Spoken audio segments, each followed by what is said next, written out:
Get out of here. I didn't invite you." Those harsh words, delivered with chilling finality, shattered me. This is story number 100 from our community. Sarah Miller reached out to us to tell her heartbreaking experience. My name is Sarah Miller, and on that unforgettable night, I found myself standing in the very center of my own living room, my fingers gripping the smooth, polished back of a wooden chair I had lovingly prepared just hours before. The dining table gleamed, meticulously set with every detail considered. Soft candlelight danced across the room, and the comforting aroma of roasted chicken and freshly baked homemade rolls wafted through the air, promising a celebratory meal. I had been awake since 5 in the morning, dedicating every waking hour to preparing a feast for my daughter-in-law, Emily, who was celebrating her 33rd birthday that day. When she finally entered the room, radiant in a striking red dress but with a smile that failed to touch the depths of her eyes, a flicker of hope crossed my mind. I thought, perhaps, she might offer a word of thanks. Instead, her gaze pierced me, making me feel like an unwelcome intruder. "What are you doing here?" she demanded, her voice sharp. "Nobody called you. This is my party." Initially, I believed she must be joking. My eyes darted to my son, Mark, who was seated at the table directly beside her. He deliberately avoided my gaze, feigning intense interest in his dinner plate. Around the table, the other guests fell into an awkward silence, their forks suspended midair. The convivial laughter that had filled the room mere moments before had completely evaporated, leaving an unsettling void. I just wanted to sit," I whispered, my voice barely audible. Emily's lips curved into a saccharine, practiced smile. She then turned to her guests, her demeanor effortlessly shifting. "Please forgive the interruption," she said lightly, almost dismissively. "You know how mothers can be, always wanting to be in the middle of everything." A smattering of polite, uncomfortable laughter followed. It was the kind of laughter that stung far deeper than any direct insult. I remained rooted to the spot, still wearing my old apron, my hands trembling uncontrollably after 14 hours of relentless work. I felt the crushing weight of every single year, every sacrifice I had made, pressing down on my shoulders. The polished chair beneath my hand now felt cold and alien, as though the very house itself had suddenly turned against me. Not a single person uttered a word to intervene or defend me, not my son, not anyone. The ensuing silence was so dense it seemed to hum with a life of its own. I could hear the frantic pounding of my own heartbeat echoing in my ears as I slowly, painstakingly retreated, one shaky step after another, toward the door. My hand instinctively reached for the doorknob, its cold metal a stark contrast to the heat in my face. I was moments away from quietly slipping out, from disappearing from my own home without a sound, without a protest. But then, a profound shift occurred deep within me.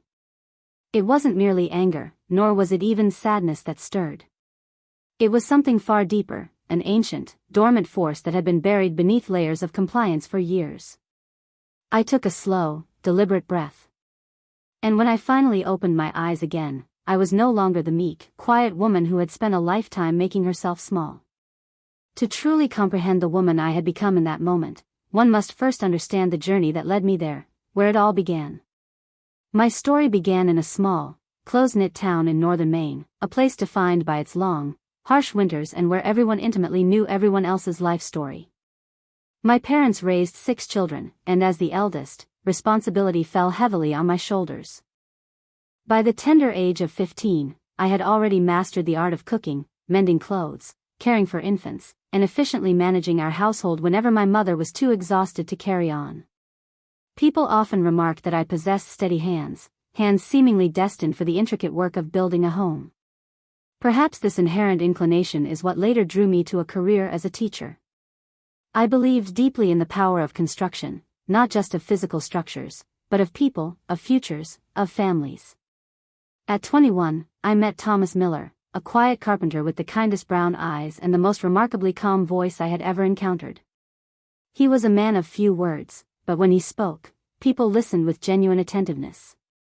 Just 3 months later, we were married in a tiny, quaint church, adorned with wild flowers freshly gathered from the field behind what would soon become our house.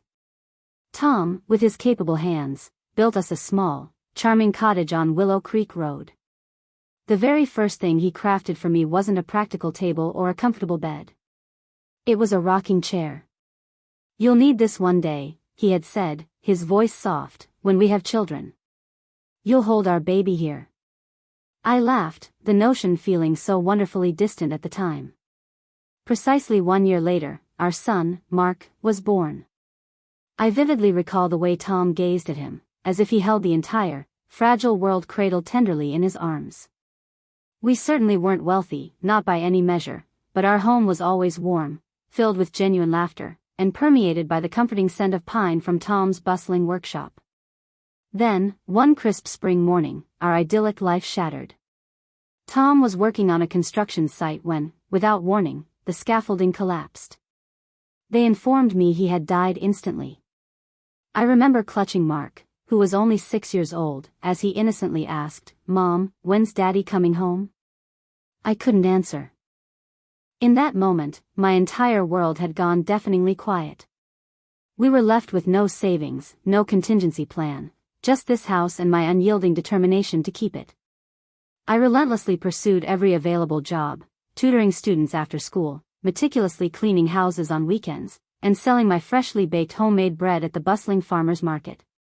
I slept precious little, worked almost endlessly, and diligently saved every single penny in a dented coffee can tucked beneath the kitchen sink.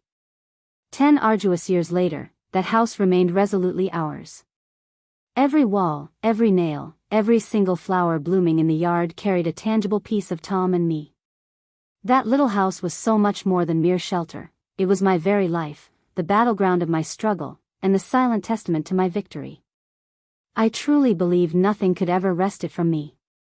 I was profoundly wrong. Mark grew into the man I had always hoped he would be, intelligent, kind-hearted, and incredibly hard-working.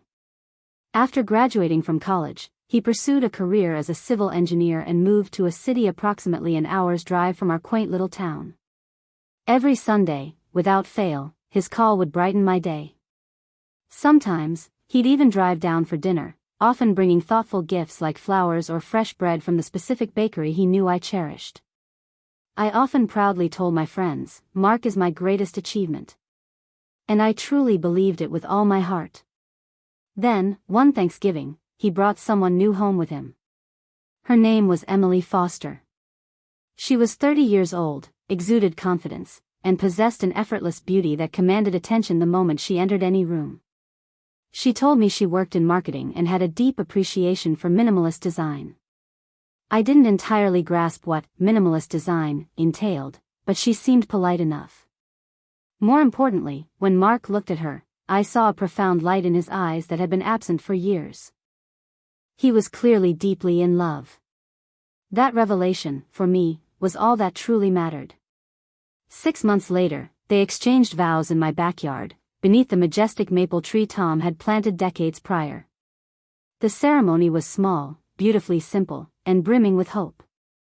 I personally cooked every dish, just as in the cherished old times: homemade pies, roasted chicken, and the special punch everyone always requested. Afterward, Emily embraced me, her words warm and genuine. "Thank you, Susan," she had said. "You're the kind of mother-in-law every woman wishes she had." I believed her wholeheartedly. For a considerable while, things were genuinely good between us. They often came over for Sunday lunches. We shared laughter, cooked together, and even spent afternoons planting flowers. Emily frequently inquired about my recipes, my teaching days, and stories about Tom. I truly believed I had found the daughter I never had. Then, one fateful evening, Mark called. "Mom," he began carefully, a hint of trepidation in his voice. "Emily and I are looking for an apartment, but prices are absolutely crazy right now. Could we possibly stay with you for a few months, just until we manage to save up some money?" How could I possibly say no to my only son? "Of course," I responded immediately. "This house will always be yours." They moved in that very weekend. I willingly gave them my spacious bedroom, the one with the private bathroom, and relocated my belongings into the small storage room down the hall. "It's temporary," I reassured myself, "just for a little while." Initially, it felt rather pleasant. The house buzzed with new life and energy once more. Emily occasionally helped with the dishes and sometimes thoughtfully brought home coffee for me after work. But soon, subtle, unsettling comments began to surface, like hairline cracks appearing in old, seemingly stable paint. "Don't you think this kitchen feels rather outdated, Susan?" she would ask casually, a hint of judgment in her tone. Or, perhaps the dining table would look better on the other side of the room. I didn't mind at the time. I genuinely believed she was trying to be helpful. Then, one unsettling afternoon, I returned home from the grocery store to find my living room completely rearranged. The rocking chair Tom had meticulously built, the very one that cradled so many precious memories, my nights spent with Mark as a baby, was conspicuously gone. "Where's my chair?" I asked, my voice tinged with alarm. "Oh, that old thing," Emily replied dismissively, without even glancing up from her phone. "I put it in the garage. It didn't match the decor. You'll absolutely love the new sofa." That night, I sat hunched in my cramped storage room, staring blankly at the bare wall. For the very first time, my house didn't feel like mine anymore. It felt like a place I was merely permitted to visit, an outsider in my own sanctuary. The weeks that followed blurred into an indistinguishable haze. I desperately tried to reassure myself that things would improve, that Emily would eventually warm up to me, that Mark would surely notice my increasing discomfort. But instead, the house continued its transformation at a pace I simply couldn't keep up with. New furniture, sleek, modern, and coldly impersonal, arrived almost every week. The vibrant floral curtains Tom had lovingly hung for me were replaced by stark white blinds that made the living room feel sterile, almost like a hospital waiting room. Even the cherished family photos on the hallway shelf vanished, supplanted by Emily's framed travel pictures. Then, one particularly heartbreaking morning, I discovered my wedding portrait, nestled in a dusty box marked "Donate."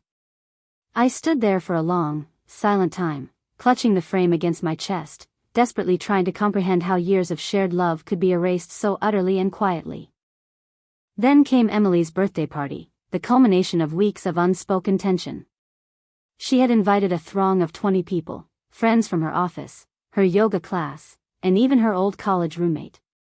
I, meanwhile, had spent 2 full days cooking, baking, and meticulously cleaning. Mark had promised to help, but he'd been called into work unexpectedly. "You're the best, Mom," he'd said, rushing out the door. "Emily's lucky to have you." When the guests began to arrive, I greeted them warmly, offering genuine smiles and trays laden with food. Emily, however, glided through the room as if she owned every single inch of it, laughing loudly, clinking glasses, and regaling everyone with stories about her beautiful home. She didn't acknowledge my presence once. As the evening progressed, the music swelled, and the laughter grew sharper, more boisterous. I retreated to the kitchen, washing dishes that didn't truly need washing, pretending not to hear the festivities. Then I noticed it. My customary seat at the table, my usual spot near the window, was gone, replaced by a decorative vase of flowers. When I quietly pulled out a lonely chair from the far end of the table, Emily spun around, her expression hardening. "Oh," she exclaimed, her voice deliberately loud enough for everyone to hear. "Susan, why don't you go rest? You've been on your feet all day." "I'd like to sit for a bit," I said softly, my hope dwindling. Her smile tightened, becoming a mere thin line. "You've done enough already. This is my night." "I just wanted to be part of it," I whispered, desperation creeping into my tone. Her voice then rose, cutting sharply through the remaining chatter. "Get out of here. I didn't invite you." The room plunged into an immediate, stunned silence. Every single eye turned toward me. I felt a scorching heat creep up my neck, my face burning with humiliation. Mark, my son, simply stared down at his plate, utterly motionless. No one uttered a single word. For a terrifying moment, I couldn't breathe. The cloying smell of candles and perfume mingled into something acrid and bitter. My knees trembled uncontrollably, and the plate in my hand clattered loudly against the counter. I wanted to cry, to scream, to simply vanish. But instead, I forced myself to walk to the sink, turn on the faucet, and let the cold water cascade over my trembling hands until they finally stopped shaking. That night, something profound shattered within me. Yet, in that quiet, devastating breaking, something new began to form, something infinitely stronger. The morning after the disastrous party, the house was indeed quiet, but it was far from peaceful. It was an oppressive, heavy silence, the kind that hums ominously beneath your skin, waiting to erupt. I cleaned up the chaotic aftermath alone, empty glasses, stained napkins, half-eaten cake, desperately trying to push away the memory of the look on Mark's face when I had been so publicly humiliated. He hadn't defended me, not a single time. Emily finally descended the stairs around noon, draped in a silken robe, her attention fixed on her phone. The party was great, she announced, her tone flat, without even sparing me a glance. Everyone loved the food. Next time, though, perhaps we'll just get a caterer. You look tired. I merely nodded, consciously keeping my voice steady and neutral. And I was, for weeks. I moved through my own house like an unseen ghost. I confined myself to my small room, kept strictly to my corner of the kitchen, and meticulously avoided any conversation that might ignite another argument. Mark always seemed conveniently busy, and Emily effortlessly filled the silence with her relentless plans. New paint colors, new furniture, a brand new life that clearly no longer seemed to include me. One suffocating afternoon, I overheard them conversing in the living room. Emily's voice was low, yet undeniably sharp with irritation. "We can't live like this forever, Mark," she declared with exasperation. "Your mother's house is practically falling apart. We should sell it and get something better, something truly ours." I instinctively pressed my hand against the cool wall, seeking to steady my racing heart. Mark let out a heavy sigh. "It's her home, Emily," he gently reminded her. "She'll understand," Emily insisted, her voice dismissive. "We'll just tell her it's what's best for everyone." That night, sleep utterly eluded me. I sat on the very edge of my bed, listening to the relentless tick of the clock, each second reverberating like a hammer blow against my chest. For decades, I had meticulously constructed my entire life around the needs of others: Tom, Mark, my students.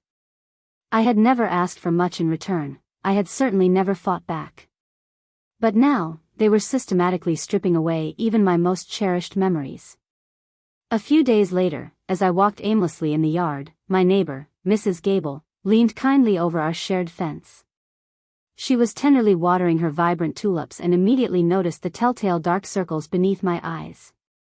"You look so tired, Susan," she said gently, her voice full of concern. "Are you okay?" I hesitated for a moment, then, to my own surprise, I poured out everything. She listened patiently, without a single interruption, and then offered a profound truth that resonated with me forever. "It's one thing to be lonely when you're truly alone," she mused, her gaze steady. "It's far, far worse when you're surrounded by people who don't even see you." That night, her words echoed in my mind, and I realized with stark clarity that she was absolutely right. I wasn't truly living, I was slowly disappearing. And I was unequivocally done allowing that to happen. The very next morning, golden sunlight streamed through the kitchen window, illuminating the familiar floorboards Tom had meticulously laid decades ago. I stood there barefoot, clutching my cup of coffee, my gaze fixed on the empty space where my beloved rocking chair once stood. A thin layer of dust had gathered in the corner, but all I could truly see were the lingering ghosts of memories: Tom sanding the wood with dedicated precision, Mark taking his first tentative steps beside it, and me, rocking him gently to sleep on countless stormy nights. Something deep inside me irrevocably clicked. I poured out the coffee, decisively wiped my hands, and walked purposefully to the garage. The space smelled of old paint and cardboard, the air thick and heavy with forgotten things. And there, tucked away behind towering stacks of boxes emphatically labeled "Donate," was the chair. My chair. The one Emily had so casually dismissed, claiming it didn't match the decor. I dragged it back into the living room, my arms aching with effort, but my heart soaring lighter than it had been in years. When I finally set it down, it landed with a deep, solid thud against the floorboards. It felt as though the house itself let out a long, overdue breath. Emily descended the stairs a few minutes later, her laptop clutched in one hand. "What is this doing here?" she demanded, her voice sharp with annoyance. "I told you," I didn't allow her to finish. "It belongs here," I stated, my voice remarkably calm, utterly steady. "And so do I." She blinked, genuinely surprised, a flicker of disbelief in her eyes. "Excuse me?" "You heard me," I affirmed, meeting her gaze directly. "This is my home. And I'm done pretending otherwise." For the very first time since she had moved into my house, Emily found herself without a ready answer. She simply stood there, her mouth slightly agape, as if my words simply couldn't compute with the docile version of me she had so carefully constructed in her mind. Later that same day, with a newfound resolve, I moved my clothes back into my old bedroom. I stripped the old sheets, replaced them with fresh ones, threw open the curtains, and let the invigorating air flood the space. It smelled distinctly of lilac and, more profoundly, of freedom. When Mark returned home, he noticed the shift immediately. "Mom, what's going on?" he asked, his brow furrowed with confusion. "I'm just taking back what's mine," I stated simply, my tone resolute. Emily, meanwhile, stormed out, muttering furiously about me being utterly impossible. Mark hesitated, clearly torn between us, and then followed her. But I didn't chase after him. Not this time. My resolve held firm. That night, for the first time in what felt like an eternity, I sat comfortably in my restored rocking chair, swaying gently, listening to the comforting creak of the wood and the quiet, steady hum of the house settling around me. A powerful realization washed over me. I didn't need anyone's permission to simply exist in my own home. I had allowed myself to become invisible for far too long, but now, finally, I was beginning to truly see myself again. The shift in dynamic was subtle at first, like the deceptive calm preceding a storm. Emily no longer resorted to shouting or overtly rolling her eyes when I entered a room. Instead, she adopted that thin, polite smile people reserve for those they've already deemed irrelevant. She ceased speaking to me altogether, save for issuing curt commands: where to move certain items, what groceries to purchase, or what not to touch. But the crucial difference now was that I simply didn't listen. I cooked only for myself. I cleaned only my personal space. When she left dishes piled high in the sink, I pointedly ignored them. When she made thinly veiled, snide remarks about my so-called old-fashioned habits, I simply smiled sweetly and replied, "You're welcome to do things your way." That, I knew, drove her absolutely insane. One evening, I distinctly overheard her on the phone, her voice sharp with impatience and calculated intent. "Yes, I definitely want to sell the property," she asserted. "The market's absolutely perfect right now. My husband's name is on the mail, so it won't be an issue at all. We'll get the paperwork started immediately." My heart literally stopped for a terrifying second. I slowly set down my tea, my hands shaking, and listened intently. She was, without a doubt, planning to sell my home. The very next morning, armed with a new resolve, I went downtown and arranged a meeting with a lawyer named Mr. Sterling. I brought every single document I possessed, old mortgage statements, decades of tax receipts, and even Tom's original death certificate. He meticulously examined them all, then slowly nodded, a reassuring gesture. "Mrs. Miller," he began, his voice clear, "this house is in your name only. Your son has no legal claim to it whatsoever." Tears, hot and sudden, stung my eyes. It was a potent mix of relief, profound validation, and burgeoning power. 2 days later, Emily arrived, accompanied by a real estate agent. Both were impeccably dressed, the agent carrying a professional camera and a clipboard. "We'll take some photos today," Emily announced, brimming with unshakable confidence.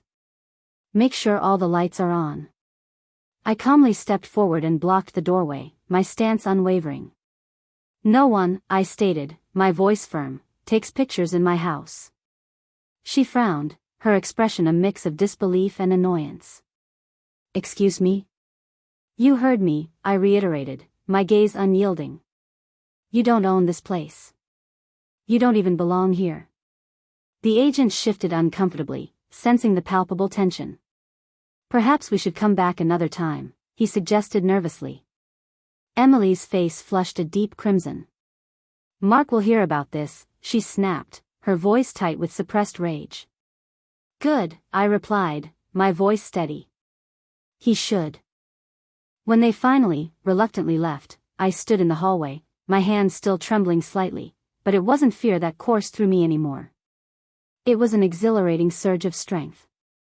For the first time in what felt like years, I felt the solid ground firmly beneath my feet again. The dynamics of power had definitively shifted, and this time, it was unequivocally mine to claim and to keep. Emily wasted no time in escalating the conflict.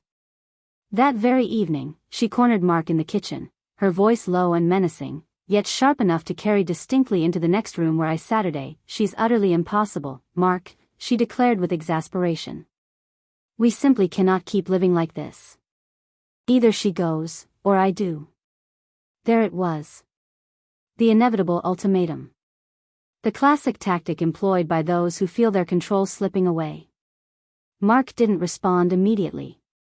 I could almost feel the profound weight of his silence, the very same silence that had haunted me through every argument, every insult, every tear I had quietly swallowed just to maintain a semblance of peace. Finally, he spoke, his voice quiet but firm. Emily, he said. This is my mother's house. She's not going anywhere. Her voice rose, piercing the air. You're choosing her over me. I'm choosing what's right, he calmly countered. The unmistakable sound of a suitcase being dragged across the floorboards echoed through the house a few minutes later. Emily stormed upstairs, hastily gathered her belongings, and slammed the bedroom door with such force that the picture frames on the wall visibly rattled.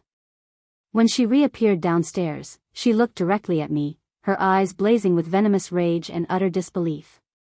You'll regret this, she hissed, her voice dripping with malice. I offered no reply. I simply stepped aside and, with a silent gesture, opened the front door wide. Mark followed her to the driveway, attempting one last time to reason with her, but she wouldn't even glance back. When her car finally disappeared down the winding road, the house fell silent once more. For the first time in months, that silence didn't feel heavy or oppressive. It felt, instead, like an extraordinary, profound peace. Mark stood in the doorway, his face undeniably pale, etched with regret. I didn't want it to end like this, he said, his voice quiet, almost broken. I know, I told him softly, my heart aching for his pain. But sometimes, painful endings are the only way to truly begin anew. He simply nodded, his eyes distant, and without another word, he slowly ascended the stairs. I remained in the living room alone, sinking into the familiar embrace of my rocking chair. The soft evening light streamed through the window, painting the floorboards with a warm, golden hue. I closed my eyes, listening intently to the quiet, steady hum of the house, the gentle creak of the wood, the soothing whisper of the wind through the curtains. For the first time in what felt like an eternity, it sounded, profoundly, like home again. 6 months gently unfolded. The house settled back into a quietude that was, for the most part, peaceful. Peaceful, yes, but occasionally punctuated by a lingering stillness. I filled my days with small, comforting routines, tending the vibrant garden, losing myself in books on the porch, and sharing companionable morning coffees with Nancy. The very air within the house felt palpably lighter, as if the entire structure had finally exhaled after years of holding its collective breath in anxious anticipation. One rainy afternoon, as I was contentedly baking bread, a tentative knock sounded at my door. When I opened it, Mark stood there, utterly soaked from the storm, cradling a small bundle wrapped in a soft blanket. It wasn't until he carefully shifted the blanket that I realized, with a gasp, that it was a baby. Her name's Grace, he said softly, his voice thick with emotion. She's 2 months old. I immediately stepped aside, and he entered, bringing with him the scent of rain and desperation. The house, meanwhile, was filled with the warm, comforting aromas of yeast and cinnamon. For a fleeting moment, it felt as though time had miraculously folded in on itself, as if the difficult years between us had simply vanished. What happened? I asked gently, my voice barely a whisper. Emily left, he replied, his voice cracking with raw pain. She took her things and disappeared 3 weeks ago. I tried to call, but, he trailed off, unable to finish. She's gone, Mom. I looked at my son, the boy who once played so joyfully with wooden cars on this very floor, and saw the weary, weathered man he had become, worn and tired, yes, but still possessing the same kind heart deep down. I gently placed my hand on his shoulder. You're not alone, I said, my voice filled with unwavering certainty. He nodded, tears glistening in his eyes. Can we stay for a while? Just until I figure things out. I offered him a faint, understanding smile. You and Grace are always welcome here, Mark, always. But, I hesitated, my resolve still firm, things will be different this time. I won't lose myself again. Not for anyone. He met my gaze, a silent acknowledgement passing between us. You won't have to. That night, as the storm finally eased its relentless grip, I sat in the very same rocking chair her grandfather had built decades ago, gently swaying, cradling baby Grace in my arms. Her tiny fingers curled around my own, and I leaned in, a tender whisper escaping my lips, "Welcome home, sweetheart." In that quiet instant, the word home truly settled in my heart, feeling whole and complete once more, a feeling I hadn't known in far too long. The ensuing weeks unfolded like a much-anticipated spring after a protracted, harsh winter. The oppressive tension that once pervaded the house had lifted, replaced by the gentle symphony of renewed life, Grace's soft coos and gurgles, the comforting whistle of the tea kettle, and the almost imperceptible hum of Mark's lullabies, sung low when he believed himself unheard. Mark, I observed, was profoundly changed. His transformation was evident in the quiet thoughtfulness of his movements, the newfound sincerity in his voice. The man who had once glanced past me, seeing nothing, had vanished.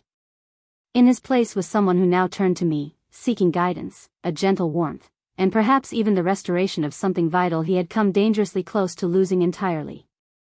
One crisp morning, he discovered me with a paintbrush in hand, midway through repainting the kitchen walls. Yellow? He asked, a teasing smile playing on his lips, a lightness in his tone I hadn't heard in years. Yellow, I confirmed, meeting his gaze. Just like it used to be. He chuckled, a genuine, unburdened sound, and without a word, took a roller, joining me. And in that simple act, for the first time in a very long time, true, unadulterated laughter resonated through that house, devoid of any trace of bitterness or sorrow. We spoke for hours, delving into every difficult topic we had meticulously avoided for so long, his father, the shadowed corners of our shared past, and the mistakes, both individual and collective, that we had each made. Mom, he finally said, his voice dropping to a vulnerable whisper.